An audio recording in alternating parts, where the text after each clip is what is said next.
ආදරෙන් පිළිගන්නවා. ඉතින් මම අද සාකෝ එකක් හදන්න හදන්නේ. දැන් මේ පරිසරයේ රස්නේ වැඩිනේ. ඒ නිසා අපිට සීතලට බොන්න ගුණදායක සාකෝ එකක් මම මේ හදන්න හදන්නේ. ඒකට අවශ්‍ය කරන්නේ මෙන්න මේවා. ෆ්‍රෙෂ් මිල්ක් එකක් ඕනේ, ජෙලි එකක් ඕනේ, සව් ඕනේ. තව සීනි ඇඳි දෙකක් තුනක් වගේ රස පරිදි වල දාගන්න. තව් එක මේ තම්බලා තියෙන්නේ. තම්බලා ෆ්‍රිජ් එකෙන් තිබ්බ කූල් වෙන්න. ඊළඟට අපි ජෙලි එකත් හොඳට වතුර උණු කරලා ජෙලි පැකට් එකක් දාලා හදලා තියෙන්නේ. මං ගත්තේ අද කොළ පාට ජෙලි එකක්. ඉතින් අපිට දැන් මේ සව් එකට චුට්ටක් වෙන්න ඩයි ටිකක් දාගන්නවා. මේ සීනි වලින් මං හදපු එකක් තියෙන්නේ ඩයි දාලා ඒකෙන් චුට්ටක් දානවා. ඔයාලට අවශ්‍ය විදියට දාගන්න ගොඩක්. දාලා මෙහෙම ඔක්කොම කලවම් කරන්න. පාටක් වෙනවනේ ඒක. එතකොට ෆ්‍රෙෂ් මිල්ක් එකට අපි කලවම් කරන මේ සව්. අට පාට මදි හින්දා මම තව ටිකක් දාගන්න. මේ සීනි වලින් හැදුවේ අර සරුවත් හදාගන්නේ පැණි එක.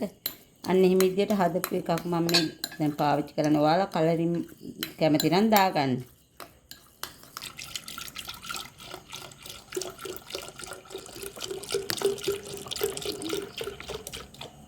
පැණි රසට ගන්නවා නම් සාමාන්‍යයෙන් සීනි හැඳි තමන්ගේ ප්‍රමාණයට දාගන්න.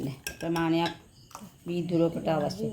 දැන් මේ තව හැන්දක් මම මේ මෙච්චර වැඩිපුර දාපු හින්දා එකමාරක් විතර දාන. ගොඩාක් පැණි රස කරගන්න ඕනේ නෑ. දැන් මම මේකට දානවා සව් ටික. තම්බලා ගත්තේ සව් ටික. දැන් මේ කලරින් පොඩ්ඩක් දාලා හරි ගැස්සුවා. ඒකත් දානවා අපි දැන් මෙන්න මේ කිරි එකට ෆ්‍රෙෂ් මිල්ක් එකට. දුරවලට ප්‍රමාණවත් ඔයා කැමති විදියට හදාගන්න. මම නම් දැන් මේ සව් මෙතනට 50ක් විතර ග්‍රෑම් දාලා තියෙන්නේ තම්බලා ගත්තේ. උණු වතුර උණු කරලා දැම්මත් පුළුවන්. නැත්නම් සව් වලට උඩින් චුට්ටක් වතුර දාලා ගානට කලවම් කරලා ලිපේ තියලා තම්බලා ගන්න. අරන් ඊට පස්සේ පෙරලා ආයෙත් ඇල් වතුරෙන් හොදලා ෆ්‍රිජ් එකට දාන්න.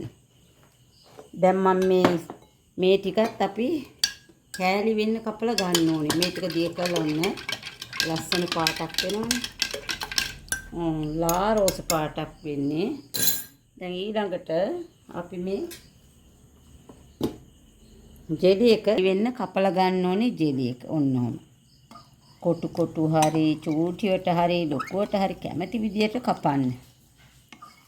හරි රසයි මේක ඇඟ නිවෙන මේ ඩ්‍රින්ක් එකක් අපි හදලා ඔය පිළිගන්නන්න පුළුවන් නෑ දැන් හිතවතුන් ආවම තේ වලට වැඩිය හොඳයි මේ වගේ දෙයක් දෙනකොට වැදගත්.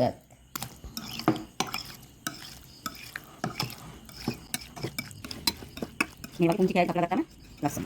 ගන්නවා මේ කිරි එකට ජෙලි කෑලි වෙන්නේ මම දැන් කැපුවානේ. දැන් ඊළඟට මේ ප්‍රමාණවත් විදියට දාගන්න. හරි ලස්සනයි මේක ලා කොළ පහට. කලරින් දෙකක් රෝස පාට පොඩ්ඩක් දාගත්ත ලස්සනයි. සුදු කිරි එකට වැඩි.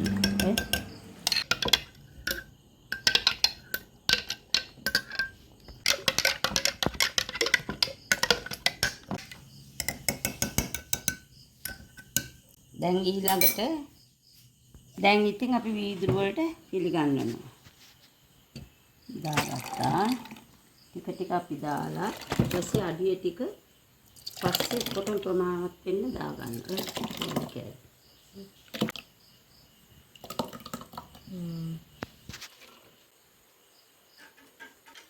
මේ බලන්න ජෙලි කෑලි. මේ බලන්න හරිම ලස්සනයි.